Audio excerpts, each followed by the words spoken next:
Ang pinakasikat na TikToker. Sikat.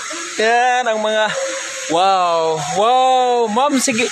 Ngano man yung sige gyud ka gabalik-balik din niya sa Cloudmore Rainforest. So sa man gyud naa sa Cloudmore Kaya Rainforest. gusto po na ako ma-experience sa ako ang family. Kaya last time kami lang, akong bana, mga anak. Karon ako na pong ginikanan o ako mga igsuon. Wow, thank you. Gusto na ako ma-experience nila ang na-experience. Mga kayo.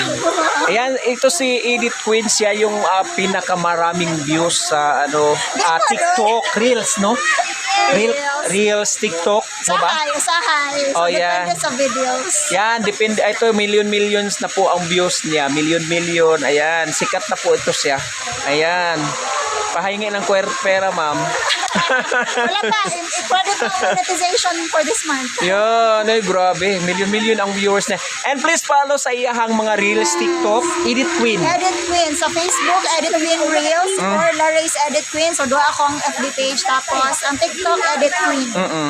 Ayan, nandito po siya sa Cloudmore Rainforest. Ayan, thank you so much. And please follow also my Facebook page, Dato Pumrimarahan, para ma-appeal po in town ko. Yes. Ma-appeal ko siyang kasikat. Yan, so sikat kayo ni siya sa sa Reels, TikTok, Edith Queen. Ayan, siya ang pinakasikat nga TikToker o Reels. Yan.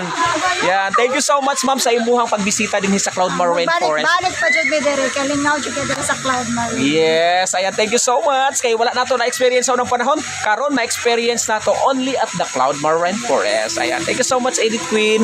Bye. Yawa, mag-interview.